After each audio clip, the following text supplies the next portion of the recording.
And I was not what I was required to be in Florida. I was not that.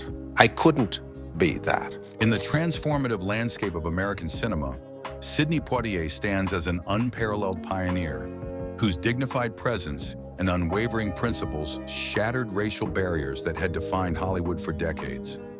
As the first Black actor to win an Academy Award for Best Actor, Poitier didn't merely break through industry ceilings, he redefined what was possible for performers of color while maintaining an uncompromising commitment to roles that honored rather than demeaned his heritage.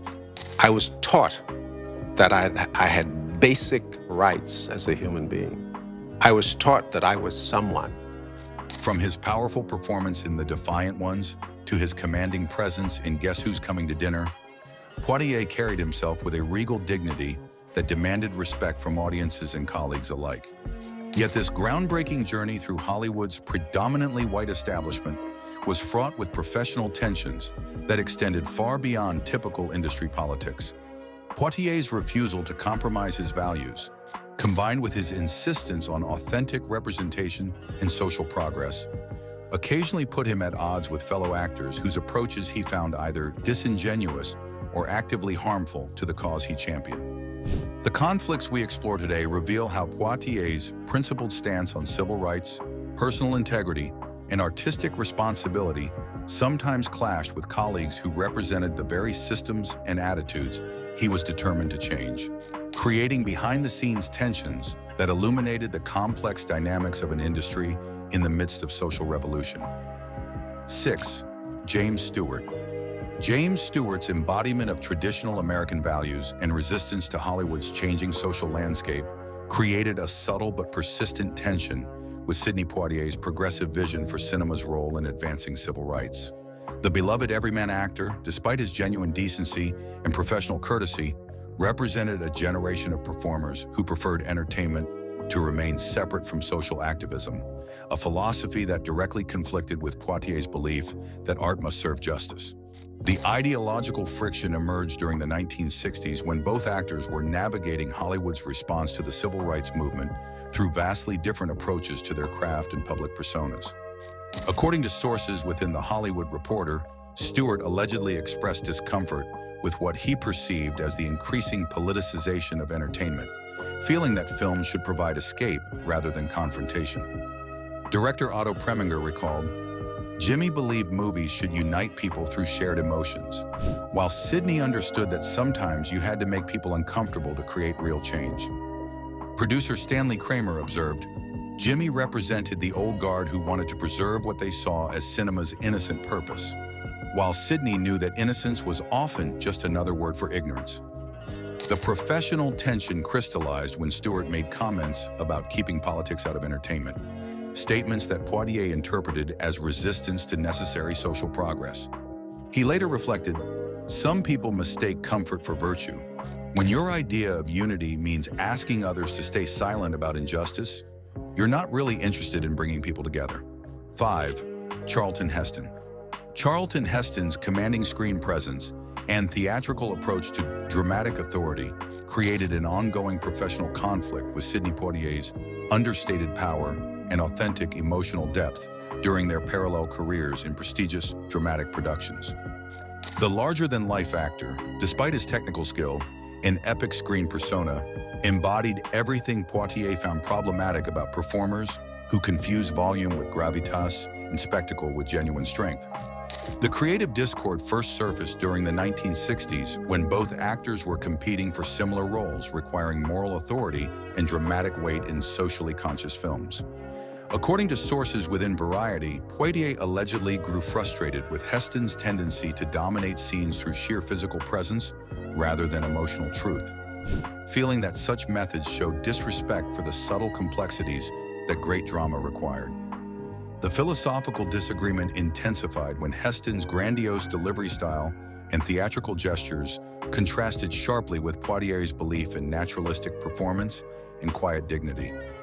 Director Norman Jewison observed, "Sidney understood that real power comes from restraint and authenticity, while Chuck appeared to believe that bigger automatically meant more important." The professional friction reached its peak when Heston made statements about the importance of commanding presence in dramatic performance, comments that Poitier interpreted as dismissive of more subtle acting approaches. He later stated, "True strength doesn't need to announce itself. When you're working so hard to seem powerful, you're actually revealing your insecurity." This declaration encapsulated his belief that authentic authority came from inner conviction rather than external theatrics. 4. Rock Hudson.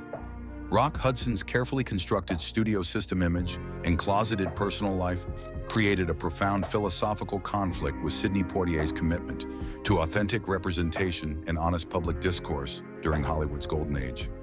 The matinee idol, despite his undeniable screen appeal and professional success, embodied everything Poitier found troubling about performers who built their careers on manufactured personas rather than genuine human connection. The tension emerged during the late 1950s when both actors were establishing themselves as leading men through fundamentally different approaches to stardom and public engagement. According to sources within Film Comment, Poitier allegedly expressed frustration with Hudson's willingness to maintain elaborate deceptions about his personal life, while expecting audiences to trust his on-screen performances. Publicist Henry Rogers recalled, "Sidney believed that actors had a responsibility to be honest with their audiences, while Rock seemed comfortable living behind a carefully constructed facade." The ideological divide became apparent when Hudson's reluctance to address social issues contrasted sharply with Poitier's vocal advocacy for civil rights and authentic representation. Director Douglas Sirk observed, "Sidney understood that his visibility came with obligations to speak truth, while Rock appeared content to remain safely within the studio's protective bubble." The professional disagreement reached its most pointed expression when Hudson made statements about maintaining mystery and glamour in stardom, comments that Poitier interpreted as justification for dishonesty. He later reflected, "When you ask people to believe in your characters but won't show them who you really are, you're not really connecting with them, you're just performing a trick." 3. Tony Curtis. Tony Curtis's liberal Hollywood persona and fashionable activism created an unexpected source of tension with Sidney Poitier's deeply rooted commitment to genuine civil rights advocacy during their collaboration on The Defiant Ones. The Bronx-born actor, despite his public support for progressive causes and willingness to take on socially conscious roles, represented everything Poitier found suspect about performers who embraced social justice as a career enhancement rather than a moral imperative. The friction first surfaced during the 1958 production when Curtis's approach to the racially charged material seemed calculated to enhance his liberal credentials rather than serve the story's deeper truths. According to sources within the New York Times, Poitier allegedly grew frustrated with Curtis's tendency to discuss the film's social significance in interviews while displaying little understanding of the actual struggles it portrayed. Director Stanley Kramer recalled, "Tony was eager to be seen as progressive and enlightened, while Sidney was focused on ensuring the film honestly represented the reality of racial injustice." The philosophical divide became apparent when Curtis's surface-level engagement with civil rights issues contrasted sharply with Poitier's lived experience and authentic advocacy. Producer Stanley Kramer observed, "Tony treated the subject matter like another acting challenge to master, while Sidney carried the weight of real experience and genuine commitment to change." The professional tension crystallized when Curtis made public statements about racial equality that Poitier found both naive and self-serving. He later reflected, "Some people support justice because it's fashionable, others because they've lived it. The difference shows in everything they do." This distinction highlighted his belief that authentic advocacy required personal sacrifice rather than convenient positioning. 2. Rod Steiger. Rod Steiger's intense method acting approach and scene-dominating tendencies created explosive tension with Sidney Poitier's controlled dignity and collaborative professionalism during their acclaimed collaboration in the Heat of the Night. The volatile performer, despite his undeniable talent and commitment to his craft, embodied everything Poitier found problematic about actors who use psychological intensity as an excuse for unprofessional behavior and disrespectful conduct. The friction erupted during the 1967 production when Steiger's aggressive interpretation of Sheriff Gillespie began to overshadow the film's carefully balanced racial dynamics. According to sources within Variety, Poitier allegedly grew frustrated with Steiger's tendency to improvise confrontational moments that shifted focus from the story's social message to his own dramatic showcase. Director Norman Jewison recalled, "Rod brought incredible intensity to every scene, but Sidney felt that some of that energy was being used to intimidate rather than illuminate the character relationships." The creative conflict intensified when Steiger's method acting techniques, including staying partially in character between takes, created an uncomfortable atmosphere that Poitier viewed as both unnecessary and disrespectful.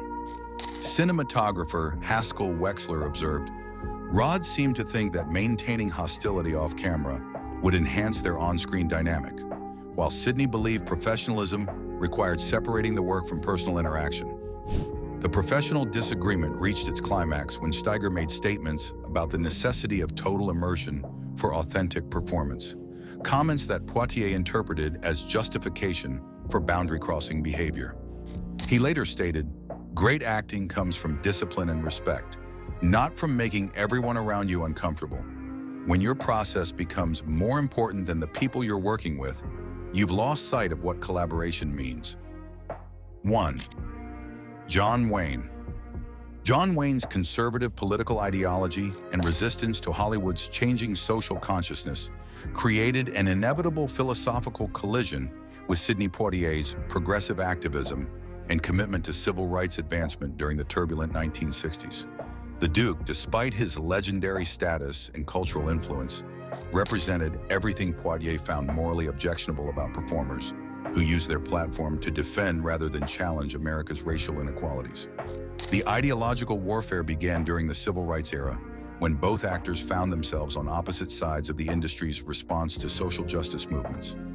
According to sources within The Hollywood Reporter, Wayne allegedly made disparaging comments about actors who used their fame for political activism, statements that Poitier interpreted as direct attacks on his advocacy work. Producer Hal Wallace recalled, "Duke believed entertainers should stay out of politics and focus on patriotic entertainment, while Sidney understood that his visibility came with moral obligations to speak truth about injustice." The philosophical chasm deepened when Wayne's public statements defending traditional American values conflicted with Poitier's efforts to expose and challenge systemic racism. Director John Ford observed, "Duke represented an America that wanted to preserve its myths and comfort zones, while Sidney was determined to force the country to confront its uncomfortable realities." The professional animosity reached its peak when Wayne made controversial comments about civil rights that Poitier found both ignorant and harmful to social progress. He later reflected, "Some people confuse patriotism with protecting injustice.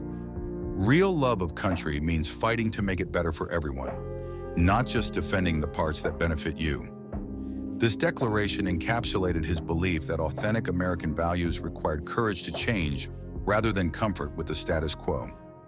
These professional conflicts reveal Poitier's unwavering commitment to dignity and authentic progress over comfortable conformity. His principled stands challenge Hollywood's establishment while advancing civil rights through courageous artistry. Subscribe for more entertainment history revelations.